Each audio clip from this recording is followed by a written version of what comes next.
لحراس المرمى محمد خالد الاسود، قدامه على طول شريف وميخا وعجوة طبعا ومرسي. ملعوب على طول صافرة.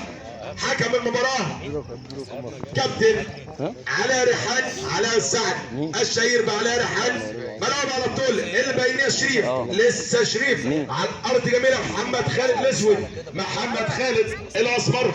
مره ثانيه ملعوبه للشقيق الاكبر النجم محمد ميخا. ميخا يرجع ورا مره ثانيه على الارض لشريف. شريف ما زال اصحاب الرداء الابيض يستحوذون حتى الان على الكره. عرضيه مش معديه مقطوعه لمحمد عيد. يلا يا ابو حميد، احمد عيد والمهاره. احمد ملعوبه البينيه جميله عند رايد. لسه ده محمد عادل. عادل عايز يعدي، عايز يفوت ورا خالص لمحمد منصور كمال عنابي لاعب نادي انبي. محمد منصور كمال ابن النجم الكبير. منصور كمال ولا هدف، والشقيق الاكبر يوسف يعملها بيسجلها هدف اول على طول.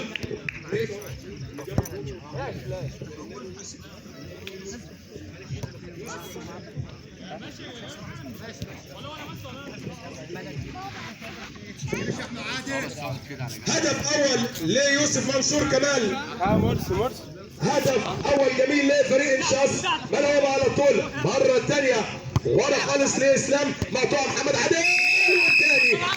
تاني عملوها تاني، سجلوها تاني. والهدف الثاني السريع. هنا قلت للروم من امس وتر عدم حضور حارس مرمى لفريق اصدقاء ميخا، لكن انا كنت شفت مرسي بيقوم بدور حراسه المرمى. اليوم مرسي غايب، على طول مفتوحه. الهدف الثاني الرائع لفريق انشاص. تشتعل المجموعه، يشتعل من جديد موقف هذه المجموعه. ملعوبه مره ثانيه لميخا. لسه المباراه فيها كتير وكتير. ميخا والتصويبه جميله. عجوه تصويبه رائعه. والهدف الاول 2-1. هدف العوده للمباراه. مباراه جميله، هدف هنا وهدف هنا. مباراه سريعه، مباراه ممتعه. 2-1 اصبحت النتيجه.